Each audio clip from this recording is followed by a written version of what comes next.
Author's thoughts: I never truly understood what sexual assault was until I joined the U.S. Army. Despite enduring harassment, assault, and retaliation, I was left to fend for myself with little to no institutional support. While it is now 2025, I can see how these assaults and the trauma they caused influenced my understanding of my own sexuality. While I do find women attractive, I no longer feel the need to label myself as bisexual. Instead, I have come to understand myself as more non-binary in terms of how I experience attraction. For me, love is simply love, regardless of gender. Questions to consider: would you have chosen to get out of the military or stay given the same circumstances? Vanessa Morbeck, 5 Camp, Casey, South Korea. Republic of Korea, Camp Casey, South Korea, Part 1. Arriving in South Korea should have been a new beginning. Instead, it marked the start of a dark and traumatic period in my life. From September 2012 to 2013, I was stationed at the 70th Brigade Support Battalion on Camp Casey, APO-AE, in the city of Dongducheon, just 8 miles from the border of the two Koreas.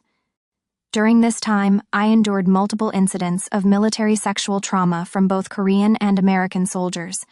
Despite my attempts to request a compassionate reassignment through the U.S. Army, my unit refused to allow me to leave the country. I was trapped with my assailants. On Sunday, December 1, 2012, around 1,200 hours, I met a Korean soldier named Katusa Lee. Katusa stands for Korean Augmentation to the United States Army, a program where South Korean soldiers are assigned to U.S. Army units for joint training and operations. We walked off the military post to take a taxi from Jihang, eventually reaching a Korean barbecue restaurant near a Dunkin' Donuts. After eating from 1,300 to 1,400, we went to get coffee at Dunkin' Donuts, and then headed to Marty's Cafe. Marty's Cafe was more of a secluded karaoke bar than a movie theater. When I suggested going to a proper movie theater in Uijeongbu, he insisted, "No, that's too far. Let's just go to Marty's Cafe." His persistence made me uneasy, but I ignored my gut feeling and followed along. Maybe I'm just being paranoid, I told myself, desperately trying to dismiss the fear gnawing at me. We exchanged slippers for locked-up shoes and entered a small room furnished with a pink futon and large pillows. My discomfort grew the moment I saw it. This doesn't feel right, I thought, my intuition screaming at me to leave. But I stayed.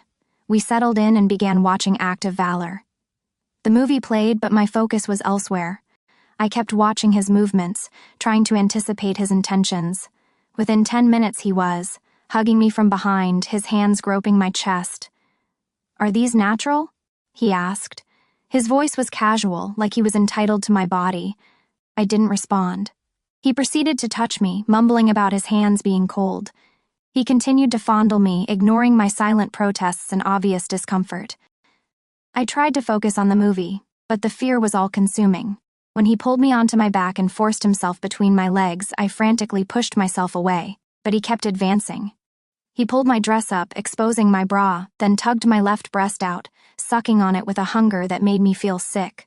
His hands slid down the slit of my shorts. I kept pulling his hand away, but he persisted, overpowering my resistance. When he finally forced his fingers inside me, I felt like my soul had been torn from my body. The horror of it all made me shut down. Just watch the movie. Just get through this. Maybe he'll stop if we ignore him. But he didn't stop. It escalated, his hands groping and squeezing every part of me he could reach. He kissed down my stomach, attempting oral sex. "No!" I pleaded. "I haven't showered. Please, don't. I don't want this." I tried to create barriers between us by making excuses, hoping he would listen, hoping he would stop. His response was a dismissive. "I showered. It's okay." His words were vile, as if his cleanliness made it acceptable to violate me. Every time he tried to penetrate me, I contracted my legs, pushing him back. My resistance only seemed to excite him more. His voice grew urgent, demanding, "I'll make it fast." His hands gripping me with force as he succeeded in pulling me onto him, forcing himself inside me. The pain was sharp, cold, and dehumanizing. I felt numb, like my body no longer belonged to me. I remember staring at the timer on the screen, 1:24. Time itself had betrayed me, dragging me through hell in slow motion. He ejaculated on my pelvis, wiping his mess off as if I was nothing more than an object. I lay there, my body trembling and mind shattered. He spoke to me afterward as if nothing was wrong, as if what just happened was acceptable. My voice was trapped inside me, buried beneath shame and helplessness. Why I didn't run or report immediately. Once I stumbled out of the room, I saw the PC bank clerk at the front desk. The thought of running up to him for help crossed my mind, but I was paralyzed by fear and shame. I barely spoke Korean. I was in a foreign country, miles away from the safety of my base, and the reality of not being understood or dismissed kept me from even trying to ask for help. It felt like there was nowhere safe to turn. Outcome: this case was unfounded. South Korea and the Republic of Korea Roka Army did not prosecute sexual crimes as the United States criminal justice system does. But this was in 2012 and 2013. Research may differ today. Authors' thoughts: what I experienced that day, and in the days before and after, was more than a violation of my body. It was a violation of my sense of safety, humanity, and identity. The way he casually dismissed my pain and fear was an assault on my soul. As I relive this memory, I realize how much of myself was buried that day. How much of my identity was shattered. To anyone reading this, I want you to feel the terror, the helplessness, and the betrayal. I want you to understand how violation leaves wounds that never truly heal. My experiences weren't just isolated incidents, they were part of a system that failed to protect me.